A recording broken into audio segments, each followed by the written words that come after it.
Welcome back to GBGuns. I've taken the chance, and after, well, quite a few years of wanting nothing to do with them, gonna try out a new Taurus. We've got the G3 Tabletop Review and Field Strip coming up next on GBGuns.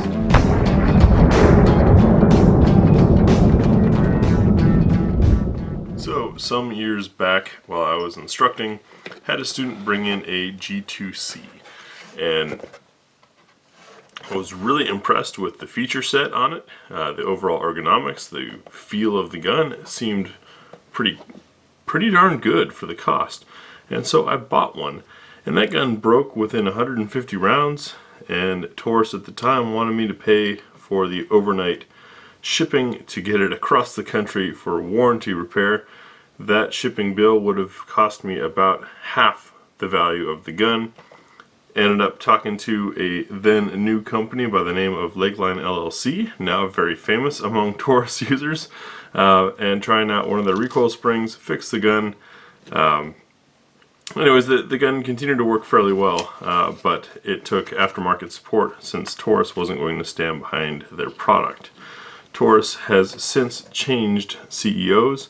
I know the new CEO to be a good guy, and some of you may or may not have seen, I think it was last December, that would have been December 2019, he put out an email basically admitting, recognizing all of the things Taurus had done wrong in the past, and dedicating himself and his efforts to creating a new Taurus. This gun is from that new Taurus, so I'm willing to give it another try. As always, we start off by looking through the magazine, the manual to see if, assuming this might be your first gun, if it's going to put you in the right direction. We've got plenty of specs. I appreciate the full color photos. I also see in here, and I didn't realize this, that all Taurus 9mm firearms are plus P rated. It's interesting. Now plus P, of course, adds extra pressure. It's usually a way to make up for a short barrel, to make sure that the ammunition is going to still fly at the correct speed to perform as intended for defensive loads. I don't recommend using it unless you've got a little bitty sub 3-inch barreled gun. Otherwise it's really just not necessary. It's extra recoil, extra wear and tear on the gun. This guy is about there. Plus today's ammunition, there's plenty of non-plus P stuff out there intended for shorter barreled guns. Manual looked pretty good. Here's the gun. It did come in this bag with a chamber flag and things. I've already pulled out and manipulated it. We've got our mandated trigger lock, a 17-round magazine with a little bit of extension to it, and then underneath here we have a 15-round flush fit magazine. I'll get the packaging out of the way and we'll take a look at the gun. So first things first, we're of course going to check that it's clear. And you can see it is. Nice dirty chamber there, brand new gun. Does have a loaded chamber window. In good lighting you can see brass through that window. Nice feature, doesn't hurt to have it. So the G3 aesthetically looks a lot like the G2s did. There are plenty of videos already out there in the years since this has been released that show you the G3 versus G2. But since I'd had such a bad experience with G2, I didn't want to take any chances on repeating that and went for something that I knew was of newer production. What you've got is a gun that fits my large hands. See, with the flush fit magazine at 15 rounds, and you put in your 17, and you've got tons of real estate. Guns of this size can work for carry, can work as a general purpose gun, a range gun, a home defense gun. Remember, if you're looking for home defense, there's no reason to go with a small gun. You might as well have a gun easier to control, higher capacity, and plenty of space for mounting lights, lasers, etc. You can see we've got rail space here. Start off at the front of the gun, and to the YouTube sensors we've already shown, and I will show once more. This is unloaded. I am not pointing this at myself, I am pointing it at the camera so that we can look at the muzzle end of the firearm. We can see we've got a nice chamfering or angle cut there to make holster insertion a little easier, reduce snag. Barrel fit, There's a little bit of side to side. It's probably not showing, but I can feel it. No front to rear. Our slide to frame, we have a little bit of play, not too much. Not terribly worried about that. Serrations up front for press checks. Work nicely. Overall very smooth. One of the things that I noticed on the G2s, and I'm glad they kept with the G3s, are these memory points. Those are on both sides of the gun. Works as a safe place to put your trigger finger when you're not shooting, and a place to put your support thumb while you're shooting. So it's nice texture there to make learning the gun easier. We also have a little bit of recess on the front of the trigger guard for those that want to do the finger in front thing. Our texturing is rather aggressive on the grip and in select spots. You might notice too, little divot here for stripping out a magazine should you not be familiar with the proper way to clear a Type 3 malfunction. There's even a corresponding spot on the magazine to make sure that works. Kicks the magazine out nice and strongly. Does it even, yeah, it's even anti-gravity magazine ejection. I like that. I also appreciate that the back strap extends down past the magazine to be flush with the magazine. What happens often for large-handed people like myself is you get some flesh bulge there and you go to shove the magazine in. Now this would pinch my pinky. You can see the line there. But it prevents it from pinching on the back. Also gives you a good spot to index during a mag change. As you're bringing the mag up, hit that and shove in. Easy. This model does have an external safety.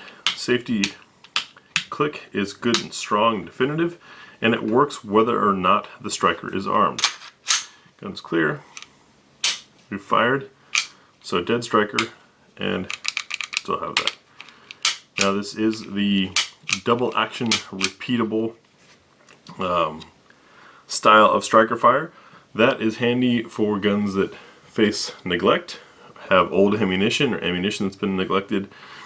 The idea being, if you fire and it doesn't go off, you have a chance to pull again and potentially set that off. Most of the time when I've had ammunition not ignite on first pull, pulling it again is plenty to get it done. So a nice feature. It can become a bad habit to want to just keep pulling rather than do remedial action.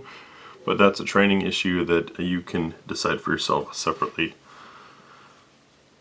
Look in the back of the gun, slide to frame fit. We've got plenty of movement all over the place. May or may not impact accuracy, we'll see when we get to the range. There's our sights. It's a 3-dot sight system, very low profile. They are plastic. If you think that's dumb, you can thank Glock for making that acceptable. Right side of the gun, looks like our magazine release is reversible, but no other controls on here. We'll talk about that trigger before we get any further. It has the safety dingus in the middle. Although it can come back, it will not fire until that blade in the middle is depressed. And it's a very light, easy pull to a wall, and you can feel that you're pulling against the spring. And a good solid break, probably around 6 pounds or so. The reset of moderate length, not too long and not too short, and takes you right back to that wall. It's actually a very nice trigger. It feels much nicer than the trigger did on my G2C. Next we'll field strip the G3 and take a look inside the gun. So to field strip the G3, you're of course going to make sure that it's clear. Release any pressure that's on the trigger. Not sure that's really necessary since it's a double action always kind of striker system. Pull down on these lever pieces from both sides, which can be a little tough. Come back a little bit with the slide to relieve some pressure, and now the slide comes off forward. Not the smoothest feeling. It is a little rough, but this is a budget gun, so I find stuff like that acceptable. You can see internals here. Interesting that the slide release, slide lock here is stamped G3 as a part to keep things separate. It does sit nice and flush. It's kind of Glock sized, maybe a little bit larger. Nice, rich look to the polymer here, which is different from the polymer I had on my G2C. To remove the barrel, we're going to come back out with our recoil assembly. You can see this is a multiple spring captured system. Big improvement over the early guns.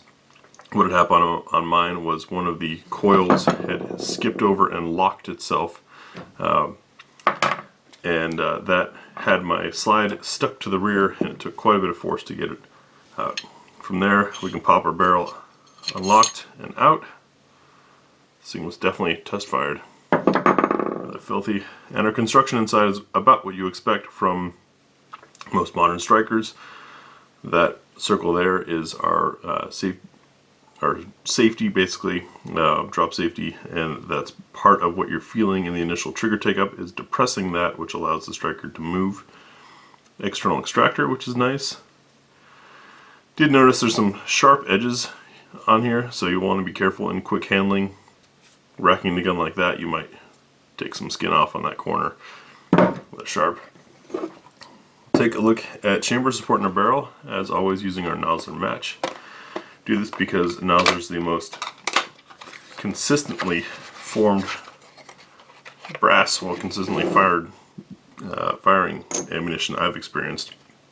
That's why we use Nosler. What we're looking for with chamber support is a little dirty there. Is the brass supported all the way around the chamber? If it's left out, it's usually under there, which it's not done here.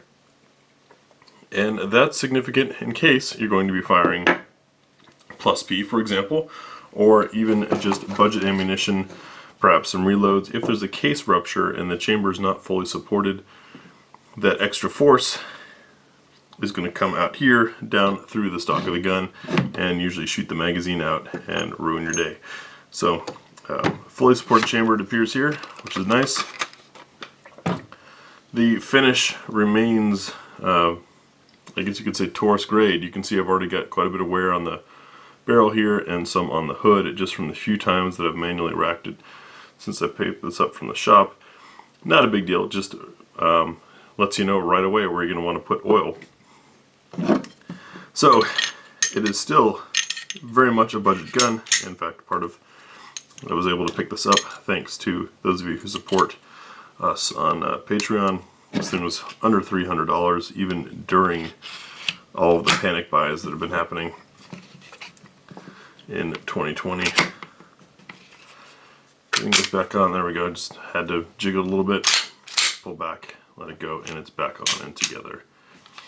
So this will be an interesting one to test. The magazines are Mekgar magazines, high quality, made in Italy, and they have the witness windows on the back, which I appreciate. Makes it really easy to tell how full or not full the magazine is right off the bat. Interesting that the cuts on the front are a little different. But when we get this out of the range, we'll of course hit it with our What's for Dinner test. That's our trademark test, where we test 10 different loads to see what the gun will and won't cycle.